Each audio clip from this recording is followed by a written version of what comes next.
नमस्ते सेठी सर। नमस्ते कमलेश जी। स्वागत है आप दोनों का आईबीटीवी पर। नमस्ते, I am Priya Joshi and welcome you all to IBTV. हमारे साथ आज कमलेश जी हैं जो कि एक्स बैंकर और कस्टोडियन रह चुके हैं, तो welcome to the show sir. Thank you Priya ji. नमस्कार प्रिया जी। नमस्कार कमलेश जी। नमस्ते sir, good afternoon. Good afternoon sir. तो सर पहले खबरें देखते हैं और फिर डिस्कस करते हैं the current geopolitical scenario. Market जो है आज फिर से जी। गिरावट है। कल हमने बाजार को ऊपर देखा था, इट वाज अप 900 पॉइंट्स ऊपर क्लोज हुआ था। आज सेंसेक्स इस वक्त नून है और 520 पॉइंट नीचे है, 79,495। निफ्टी 150 पॉइंट नीचे है, 24,624। Active stocks at this hour: Reliance, ICICI bank, HDFC bank, SBI and Bharti Airtel.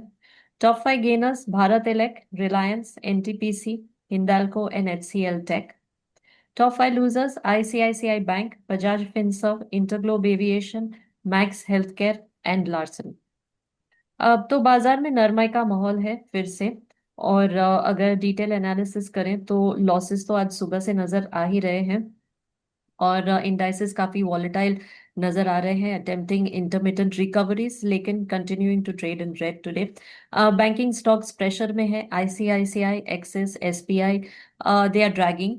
InterGlobe Aviation, Bajaj Finserv, Larsen and Toubro ये भी ट्रेड लो कर रहे हैं। गेनिंग साइड पे देखें तो भारत इलेक्ट्रॉनिक्स जो है, it led the Nifty gainers with rise of over 2%। Reliance industries भी 2% ऊपर देखे गए हैं। एनटीपीसी भी ऊपर देखा गया है 1.6%। आईटी स्टॉक्स जो है काफी स्ट्रेंथ दिखा रहे हैं। HCL tech, Infosys, TCS, Wipro, they are trading higher, lifting the Nifty IT index by about 0.8%। तो ये बाजार के बारे में है। कमलेश जी, आपसे जानते हैं पहले बाजार के बारे में कि आपको क्या लगता है कि ये वॉलेटिलिटी कब तक जारी रहेगी।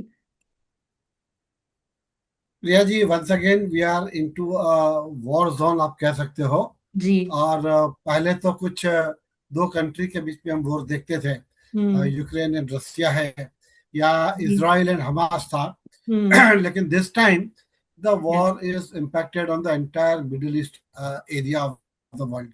और हम सब ने पिछले दो चार दिनों में देखा कि हम्म। यूनाइटेड स्टेट्स जिस अग्रेसिवली वॉर में उतरा हुआ है, और ईरान जिस तरह से सामने रिटेलिएट कर रहा है, तो हम्म। वो देखते हुए मुझे लग रहा है कि ये सिचुएशन जो है ना, हम्म। वो कुछ लंबा समय तक चलने वाली है, hmm. Maybe 4 to 6 week. और इसकी इम्पैक्ट स्वाभाविक रूप से जब वॉर लाइक सिचुएशन हम्म। होती है, तब मार्केट नीचे होता है। और now we are actually into a war now. तो हम्म। मार्केट का इस समय पे नीचे होना स्वाभाविक है। कल की जो आपने बात की उसका मैं इस तरह देखना चाहूंगा हम्म। कि कंटिन्यूअस सेलिंग प्रेशर के बाद एक शॉर्ट कवरिंग भी बीच में आती है। जी। और वो शॉर्ट कवरिंग की वजह से ही कल हम लोगों ने कुछ 900 पॉइंट लॉस देखा था। हम्म। लेकिन जब तक ये स्थिति सामान्य नहीं होती ना, मैं ये कहूंगा कि इन्वेस्टर्स को तो मार्केट से दूरी रहना चाहिए। जी सर। सर अभी फिर से क्योंकि वॉर है, वॉर सिचुएशन है, तो फिर से ऐसा कहा जा रहा है कि फ्यूल प्राइसेस जो है वो हाइक होंगे, इन्फ्लेशन फिर से हम देखेंगे।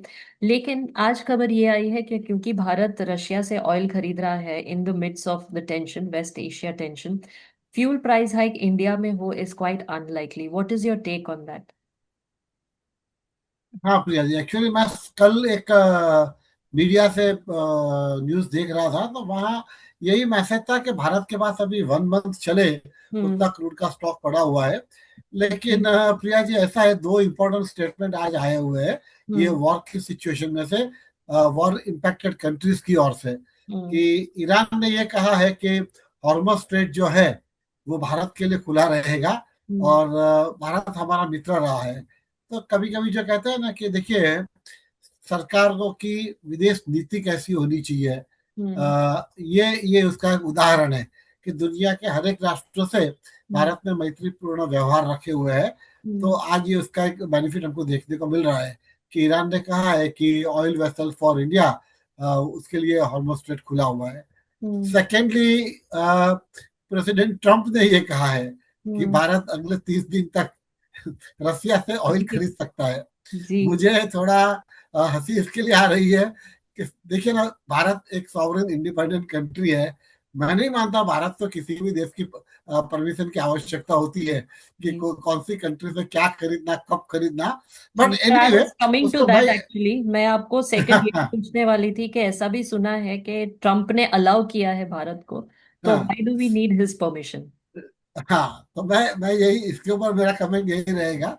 ठीक है, यूएस प्रेसिडेंट हर बार अपनी तरह वक्तव्य देते हैं, लेकिन जहां तक भारत का सवाल है, मैं मानता हूँ India is quite capable of hmm. Taking their own decisions. Hmm. And विदेश मंत्री ने भी ये बिल्कुल स्पष्ट किया हुआ है हम्म। कि भारत बायलेटरल ट्रेड में किसी भी कंट्री के साथ भारत अपना हित को देखेगा। और स्वाभाविक रूप से दुनिया के हर राष्ट्र अपना हित का हित देखते ही है ना। हम्म। जैसे एक इंडिविजुअल के अपने इंटरेस्ट होते हैं ना, वैसे नेशंस के भी अपने इंटरेस्ट होते हैं। अब आपके नेशंस के इंटरेस्ट कैसे प्रोटेक्ट होते हैं, वो आपकी सरकारों के ऊपर निर्भर करता है। हम्म। सौभाग्य से हमारे पास एक मजबूत सरकार है, प्रधानमंत्री एक अनुभवी नेता है, पिछले 11 वर्षों से इस देश का वो नेतृत्व कर रहे हैं। हम्म। और पूरी दुनिया में भारत की आज जो एक इमेज बनी है ना, कि हम्म। भारत एक प्रगतिशील राष्ट्र, विकसित राष्ट्र की ओर आगे बढ़ रहा है। कुछ हम्म। नंबर्स भी जो है हमारा सपोर्ट में रहे हैं कि now that we are the fourth largest economy. तो वो सब चीजों को देखते हुए मैं ये कहूंगा कि रसिया से जो ऑयल आएगा, हम्म। और बाकी भी कभी ईरान भी अपना one of the import we do it from Iran as well. तो हम्म। क्या होता है कि मुझे नहीं लगता कि भारत में ऑयल की क्राइसिस होगी। और ठीक है, ग्लोबली अगर कहीं सप्लाई चेन डिस्टर्ब हुई और ऑयल के प्राइस बढ़े, तो उसके 5-10% इम्पैक्ट आ गई, वो अलग बात है। लेकिन अदरवाइज मुझे हम्म। नहीं लगता कि भारत में ऑयल की क्राइसिस होगी या ऑयल हम्म। के प्राइस कुछ बहुत ज्यादा बढ़ जाएंगे। जी। Sir, coming to my next question के अगर ये वॉर ज्यादा एस्केलेट होता है तो आपको क्या लगता है कि what do you think, like could the escalating conflict trigger a broader regional war? क्योंकि इसमें मेजर कंट्रीज इन्वॉल्व है, यूएस है, इसराइल है। तो आपको क्या लगता है कि लॉन्ग टर्म इम्प्लीकेशन क्या होगा ग्लोबल पॉलिटिकल स्टेबिलिटी पे? प्रिया जी, आज की जो वर्तमान स्थिति है ना, हम्म। और दोनों कंट्री के नेताओं के जब हम बयान देखते हैं ना, तो ऐसा कोई आसार नहीं मिल रहा है कि वॉर हम्म। जल्दी खत्म होगा। हम्म। क्योंकि देखिए, प्रेसिडेंट ट्रम्प ने आज वापस एक प्रकार से धमकी दे दी है कि हथियार, आप वेपन्स डाल दीजिए, हम्म। सरेंडर हो जाइए, हम्म। उसमें ही आपकी भलाई है। नहीं तो फिर Iran will be vanish from the world map. Hmm. तो इस प्रकार की जो बात हो रही है, तो मुझे नहीं लगता कि कोई नियर फ्यूचर में ये वॉर कोई खत्म हो जाए। सेम वे ईरान के विदेश मंत्री ने का भी वक्तव्य मैंने देखा हम्म। कि हमारे लिए तो ये अस्तित्व की लड़ाई है, it's hmm. A question of our survival. तो they right. Will not bow down at any cost. इस प्रकार की जो सिचुएशन बनी है ना, तो मैं मानता हूँ कि अमेरिका और इसराइल आज भी तेहरान के ऊपर, तेहरान यूनिवर्सिटी पे, कुछ रेसिडेंशियल एरिया पे भी उन्होंने बम्बार्डिंग की हुई है। तो हम्म। ये वॉर एस्केलेट होगा, ऐसा मुझे तो आज लग रहा है। हम्म। दुनिया में अभी इम्पोर्टेंट यही है, आपने बिल्कुल जो वर्ड यूज किया ना, हम्म। फिलहाल ये एक रीजनल वॉर है कि हम्म। जिसमें गल्फ की कुछ कंट्रीज भी इन्वॉल्व इस तरह हुई है, क्योंकि यूएस के मिलिट्री बेस वो सब कंट्री में है। हम्म। और ईरान ने यह स्पष्ट भी किया है कि हमारा टारगेट कोई गल्फ कंट्रीज के ऊपर नहीं है, हम्म। हमारा टारगेट गल्फ कंट्री में बने यूनाइटेड स्टेट्स के मिलिट्री बेस के ऊपर है। जी। पर एनीवे, दुबई इम्पैक्ट हुआ, सऊदी इम्पैक्ट हुआ है, बहरीन इम्पैक्ट हुआ, ओमान इम्पैक्ट हुआ है। तो गल्फ रीजन में काफी टेंशन बना हुआ है। आज मैंने सुना कि साइप्रस है, कजाकिस्तान है, टर्की है, वो हम्म। सारे कंपनी के ऊपर, कंट्रीज के ऊपर भी बम्बार्डिंग हुए हैं। तो हम्म। ये सिचुएशन में लगते देखते हुए मुझे नहीं लगता कि ये वॉर बहुत जल्दी समाप्त हो जाएगा। हाँ, अब तक दो चीज मुझे बहुत इंटरेस्टिंग लगी है हम्म। कि अब तक रसिया और चाइना से कोई ज्यादा रिएक्शन आया नहीं है। जी। और रसिया और चाइना ने कोई ऐसा वक्तव्य भी नहीं दिया है, कोई मिलिट्री एक्शन भी नहीं दिखाया हम्म। किसी भी पार्टी के सपोर्ट के लिए। तो हम्म। तब तक तो ये एक रीजनल लेवल पे होगा। हम्म। लेकिन आने वाले दिनों में रसिया क्या भूमिका लेती है, या फिर चाइना क्या भूमिका लेती है, हम्म। उसके ऊपर बहुत सारा निर्भर होगा। हम्म। और फिलहाल अमेरिका के साथ इसराइल है, लेकिन अगर ये एस्केलेट होता है, तो हम्म। शायद यूरोपियन यूनियन भी साथ में आए और टेंशन इसके ऊपर बढ़ सकता है। हम्म। तो ये फिलहाल जो समय है ना, वेट एंड वॉच का है प्रिया हम्म। जी, मुझे एक बात और ये कहनी थी हम्म। कि ये सारी सिचुएशन को जब मैं देख रहा हूँ ना, तो कहीं ना कहीं मुझे अब ऐसा लग रहा है कि यूनाइटेड नेशंस जो है ना, hmm. They are losing their importance, या यस। उनकी अपनी भी जो एक जिसकी एक इन्फ्लुएंस होती थी ना, वो हम्म। इन्फ्लुएंस कहीं ना कहीं कमजोर पड़ती दिख रही है। हम्म। क्योंकि यूनाइटेड नेशंस के होते हुए इस हम्म। प्रकार के रीजनल वॉर होने नहीं चाहिए। हम्म। Immediately they should step in, they should talk to the yes. concerned governments, head of the department, head of the state, उनसे बात करनी चाहिए। लेकिन दुर्भाग्य से ऐसा हो नहीं रहा है। हम्म। और प्रेसिडेंट ट्रम्प का जिस प्रकार का स्टैंड है, वो हम्म। देखते हुए मुझे लगता है, क्योंकि देखिए उनका एक और वक्तव्य है जो मेरे हिसाब से मैटर ऑफ कंसर्न है। उन्होंने ये कहा है कि वो किसी भी कीमत पर जूनियर खोमेनी को एक्सेप्ट नहीं करेंगे। यानी hmm. Hmm. President Trump wants government in Iran of his own choice. Yes. उन्होंने कहा कि मैं कोई नेता ढूंढ रहे हैं, और हम्म। जो ईरान का नेतृत्व करे इसको हम स्वीकारेंगे नहीं। अब जी। इसमें इश्यू वही होता है कि यानी ये इस प्रकार से हुआ कि आप किसी की कंट्री में है, किसी की संप्रभुता है, सॉवरेनिटी के ऊपर एक प्रकार से हमला है। क्योंकि हम्म। स्वाभाविक रूप से कोई देश में कौन सी सरकार होगी, वो तो वहां के लोग ही तय करेंगे ना। जी। हाँ, तो इस प्रकार का जो तनाव फिलहाल बना हुआ है ना, उससे हम्म। मुझे लग रहा है कि आने वाले 4 से 6 वीक काफी टेंशन के रहेंगे। हम्म। और जैसा मैंने एक बार ये वक्तव्य कहा था, और आज I would like to repeat again because we are again into a war, hmm. कि who is really the diplomatic और one of the greatest leader. The leader is not the one who actually wins the war. Yes. लड़ाई आप जीत जाते हैं, वो श्रेष्ठ leader नहीं है। But the best leader is the one who prevents the war, जो यस। युद्ध को टाल सकता है। They are the best leader, they are the best diplomats, and hmm. They are real statesman.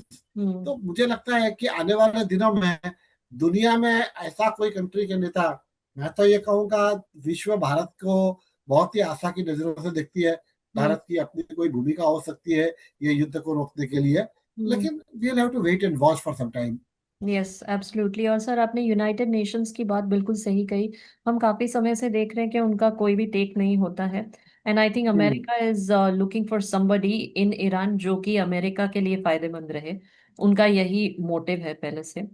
um, yes. Sir, अगर ये war escalate होता है तो लॉन्ग टर्म इकोनॉमिक कॉन्सिक्वेंसेस आप क्या देख रहे हैं? क्योंकि ग्लोबल ट्रेड रूट्स चेंज होंगे, खास करके when the strait of Hormuz is used. Priya ji, देखिए, it is said that destructions is very easy. Hmm. Destructions takes place very fast, but rebuilding and constructions take a longer time. तो yes. यही स्थिति हो रही है किसी भी युद्ध में। तो 10 दिन में पूरा तबाह हो सकता है, हम्म। सिटीज तबाह हो सकती है, कंट्री तबाह हो सकती है। लेकिन वो सिटीज के इंफ्रास्ट्रक्चर को खड़ा करने में 2-4 साल निकल जाते हैं। तो इकोनॉमी, ग्लोबल इकोनॉमी के ऊपर उसकी इम्पैक्ट 100% होगी। वर्ल्ड में स्लो डाउन तो होगा ही होगा। और जब तक ये वॉर चल भी रहा है, तो मैं मानता हूं कि सप्लाई चेन ग्लोबली कहीं ना कहीं इम्पैक्ट होगी। क्योंकि आज की स्थिति में दुनिया का हर देश दूसरे देश के ऊपर डिपेंडेंट है। World has become a very small market this days. तो हम्म। कहीं एक कोने में कुछ इश्यू होता है तो दूसरे को उसको सफर करना पड़ता है। तो हम्म। आने वाले डेज मैं कहूंगा काफी चैलेंजिंग डेज है। हम्म। और ग्लोबल इकोनॉमी के इम्पैक्ट है। हाँ, मैं अगर अपने भारत की बात करूँ तो प्रिया जी, तो हम्म। मैंने भारत के लिए 2-3 चीज मैंने ऑब्जर्व की है। हमें हमको कहाँ सबसे ज्यादा इम्पैक्ट आया हुआ है। हम्म। एक इम्पैक्ट प्रिया जी ये आ रहा है कि दुबई से जो गोल्ड एंड रफ डायमंड आते हैं ना, उसका इंपोर्ट हम्म। फिलहाल अटका हुआ है। अब हम्म। वो कितने समय तक अटकेगा पता नहीं। अच्छा, हॉर्मस स्ट्रेट की वजह से कितने मर्चेंडाइज के भी कितने शिप्स अटके हुए होंगे, हम्म। लोगों के एक्सपोर्ट इंपोर्ट्स के कंटेनर्स कितने अटके होंगे, वो कब आएंगे, उनके उनका डैमेज कितना होता है। तो उस प्रकार से देखेंगे ना, तो सप्लाई चेन काफी बड़ी मात्रा में डिस्टर्ब होने वाली है, उसकी इम्पैक्ट होने वाली है। हम्म। ग्लोबल ट्रेड को भी काफी सफर करना होगा। और कुछ जो चीजें हैं वो काफी महंगी हो सकती है, बिकॉज ये ultimately will lead to the inflation. Hmm. आगे जाके वो इन्फ्लेशन बढ़ने वाला है, तो इसकी इम्पैक्ट है। लेकिन we can only wish that the better sense will prevail, the global leaders will come out of it, and they will think something hmm. कि where they should not look at war is an only solution or war is only option. Hmm. True, very well said. Seti sir, you have any questions?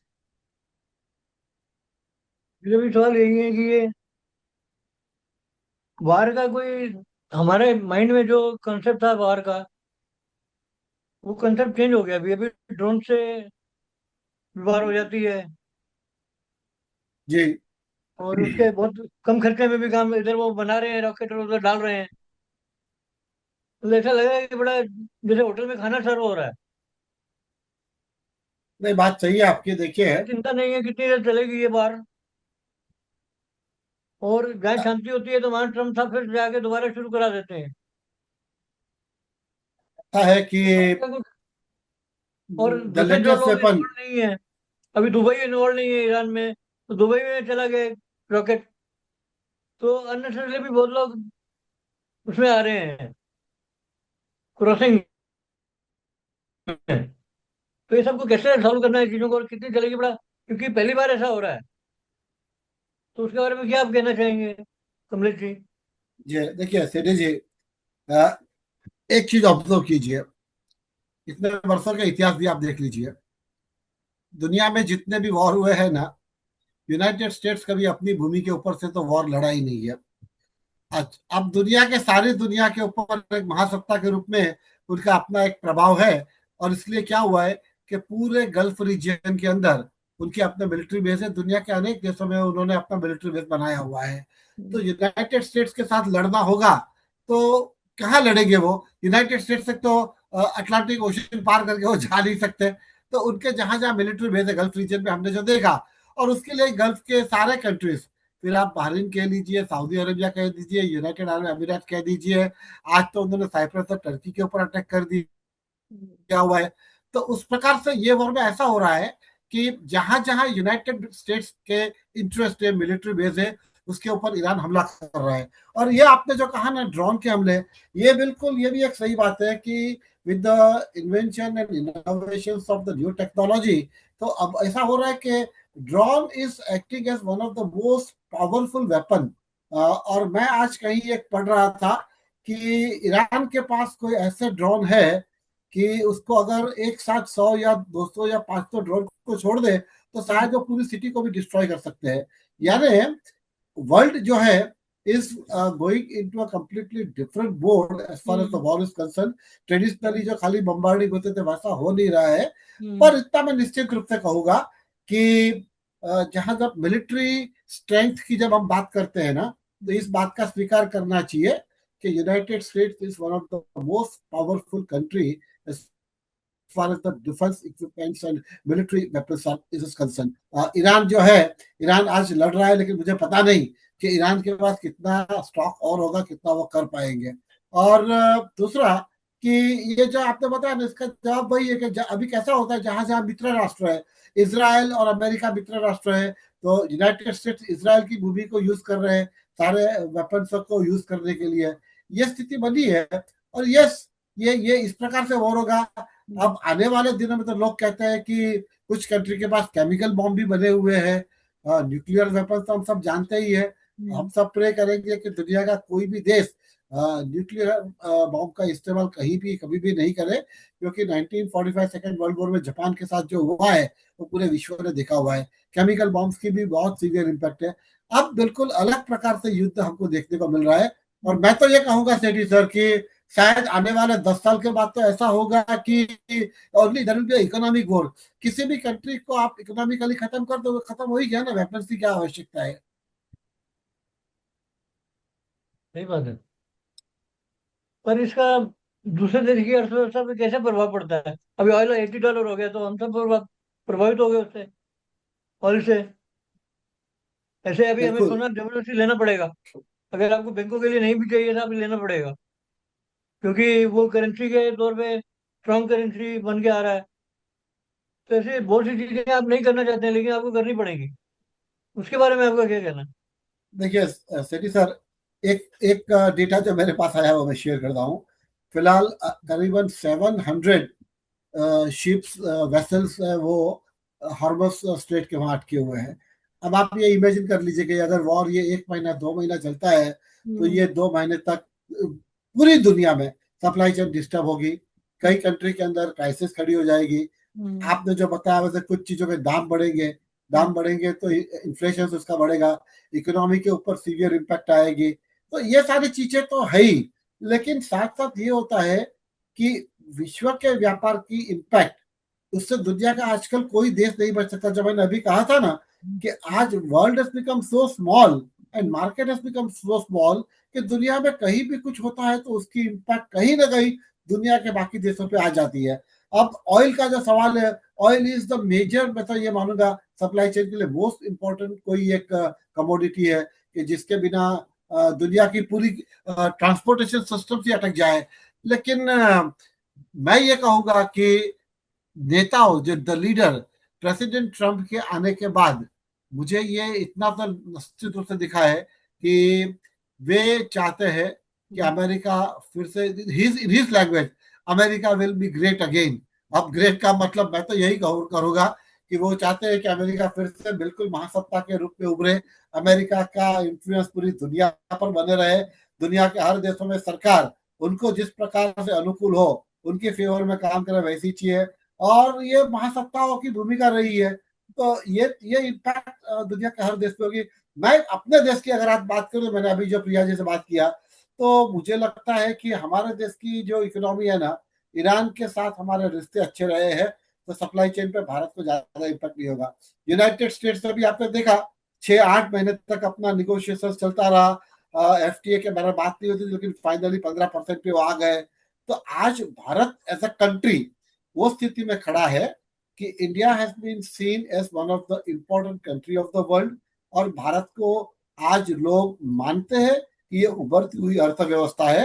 तो कोई भी देश भारत की बातों को neglect नहीं करेगा। और भारत, जहां तक हमारे देश का सवाल है, जैसा भी कहा ना ईरान ने कि भारत के लिए ये हॉर्मस स्ट्रेट का रास्ता खोला है, वो हमारे मित्र है। तो भारत की अपनी जो विदेश नीति रही है ना, उससे मैं ये मानता हूं कि ये वॉर की इम्पैक्ट भारत के ऊपर सबसे कम होगी, इतना मैं कह सकता हूँ।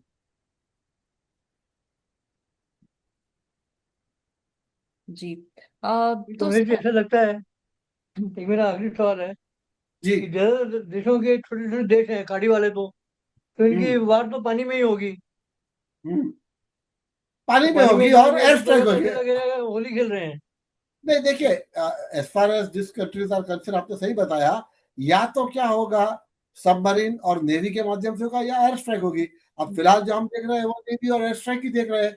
अभी तक तो कम से कम 1000 के ऊपर तो वो लोग ड्रोन छोड़ चुके हैं, ईरान के ऊपर। ईरान ने भी हजारों की मात्रा में ड्रोन छोड़े हुए हैं। तो ये वेपन्स जब तक उनके पास स्टॉक पड़ा है वो चलता रहेगा, जब स्टॉक खत्म होगा तब शायद वो निगोशिएशन के टेबल पे आएंगे, ऐसा मेरा मानना है। जी। तो सर, अच्छी वार का चर्चा लगता है रही आपके साथ। खास इम्पेक्ट नहीं पड़ रहा है। Ji Sethi sir, any more question sorry. Can ask. मैं कह रहा हूँ उसका कोई खास इम्पेक्ट पड़ रहा है क्या अर्थव्यवस्था में?